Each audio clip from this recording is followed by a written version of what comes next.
Hey everybody, it's Boardman21 and today's build is going to be the updated 100% uptime, 100% crit werebear based around some spell damage and a lot of protections. This bear is going to be one tanky mother effer and at the same time is going to put out some good damage, and I'll have a few of the boss fights included in this clip. I will have all 7 boss fights included in the clip that I do for a video after this, just to prove that he's capable of doing all of the fights. Now, while you're in werebear form, which you will be able to stay in 100% of the time, you will be doing 100% crit as well for those really good hits. You'll be proccing thorn totems, you'll have entangling roots, and your form of healing will be 1, a lot of leech, and 2, a lot of healing. And I'll show you exactly how we get both of those in this video. Alright, let's go ahead and get into the skills. For skills, we're going to be running Summon Thorn Totem, Swipe, Ice Thorns, Werebear Form, and Entangling Roots.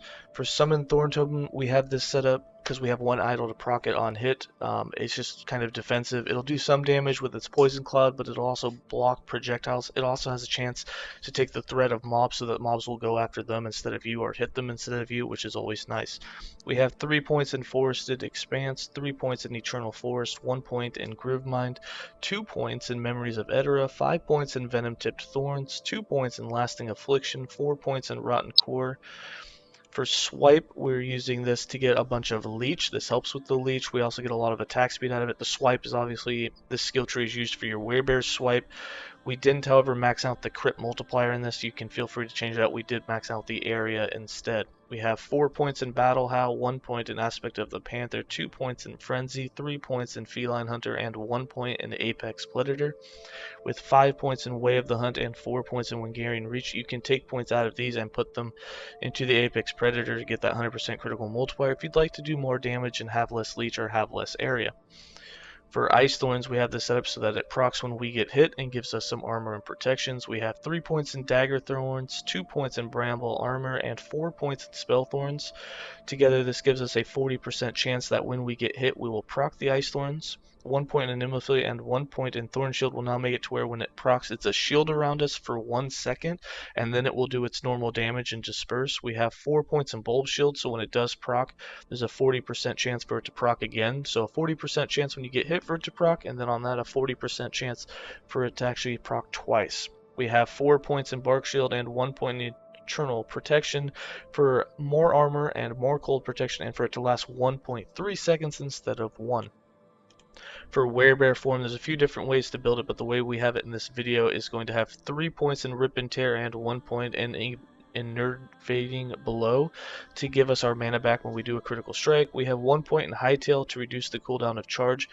1 point in Thick Skin, 2 points in Ironhide, and 1 point in Woodland Bear gives us the every time we war, we're going to be proccing Entangling Roots. And even though Roots gives some mana back, we're basically using it for healing, and then at the same time, this makes the cost of war so high that in order to reduce it down to this 4 cost, so it doesn't actually cost you anything, we put 2 points in Pummel, 2 points in Food for Thought, and 1 point in Ursane Wisdom for that 300% mana efficiency. We have 4 points in Ursane Heart for that flat protections and percent increased protections of both armor and protection, and 1 point in Wisdom Claws and 1 point in Star Claw to turn your spell damage into increased critical strike chance and increased melee damage. That's very huge for this build. And then for Entangling Roots, we have 5 points in Nourish for the healing, 1 point in Roots of Lap for multiple patches, 1 point in Bountiful Harvest, 1 point in Mana Bloom to get mana back, 3 points in Butte Sap, so we have 90% increased damage, 2 points in Groove Master to increase the area, 2 points in Reclamation, and 5 points in Lasting Briar for that 75% increased duration. For passives, in the Primal's base class, we have 8 points in Natural Attunement, 2 points in Primal Strength, 6 points in Survival of the Pack, and 4 points in Wisdom of the Wild. In the Beastmaster, we have 25 points with 5 in Salvagey, 5 points in Lamprey Teeth, 5 points in Boarheart, 5 points in Porcine Constitution, so that we'll have 30% damage reduction while we have the boar up. With 5 points in Primal Strength, there's a chance of us getting every melee hit that we do, which is a lot. Actually, it's all of them. So we'll almost always have 100% uptime of the boar, and then 5 points in Axe and Claw for some more flat physical damage. We have 63 points in the Druid, We have 6 points in Blood Claws for more leech, 7 points in Bark Skin, 5 points in Woodlore, 8 points in Spirit Claws for that more flat physical damage, 8 points in Blossoming Vines for that healing effectiveness to make the roots healing more effective, 6 points in Oaken Form, 7 points in Soothing Slaughter for health gained on crit, so every hit that we do we're going to gain 7 life. We have more critical strike and more healing effectiveness, very important node. Ursane Maul, we have 8 points in here for increased global critical strike chance, and we get Veracity for 8 seconds on a crit, which means we have 50% increased physical damage. And with 8 points in Briarguard, we get 200 additional armor and protections while we have that active as well. For items, the most important item that you're going to want is this 30% increased spell damage, which can roll up to 32%. The prefix up top doesn't matter what it is. It can be anything. In our case, we have a chance to heal one of our totems back to full health. Now, when this says 30% increased spell damage, what that's really saying is 30% increased critical strike chance and 30% more or increased melee damage. You're getting both for having that spell damage, so very important to put some of those idols on. And then we have one 1x4 that has a 10% chance to summon a Thorn Totem on hit. For the weapon, we have melee physical damage, and we did leech. You can do attack speed, you can do percent increased physical damage, percent increased melee damage. However, we went with leech because we are already doing pretty good damage. We wanted to be able to make our survivability based off of leeching that damage. And then we did double protections in the suffix. For the helm and the chest, we're going to have increased spell damage and increased melee damage. Now remember, that spell damage, while transformed, is 60% more crit chance and 60% more melee damage. So it's huge to get it because you're benefiting twice from one affix. And then we have strength and attunement. For the helm, we have spell damage and melee damage while transformed.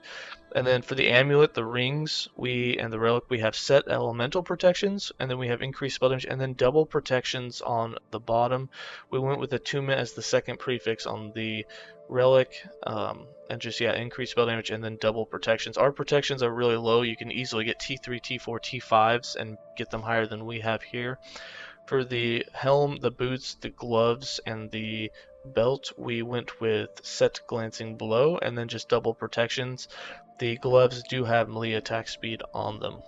And then for the character sheet, you can see that we are in Werebear right now. So these are our protections. You have some decent armor and decent elemental protections, and then kind of low on the cross side, but you still have almost 60%. But remember, once you do a crit, like we do here, you're going to instantly be above 60% damage reduction on all of those. You get that 200, bonus. Our spell damage is turned into crit chance and into melee damage. So you'll see that our melee damage is sitting at almost 600%, which is huge. And then when we do a hit here, you'll see we have an 86% chance to crit with the melee critical strike. And that's not taking in the extra crit chance that you have in the swipe tree and anywhere else that's not global. So we are sitting at 100%, or at least we're sitting 98, 99%. I guess it's very high. And you can see we crit pretty hard. With that, I'm going to go ahead and give you guys some gameplay.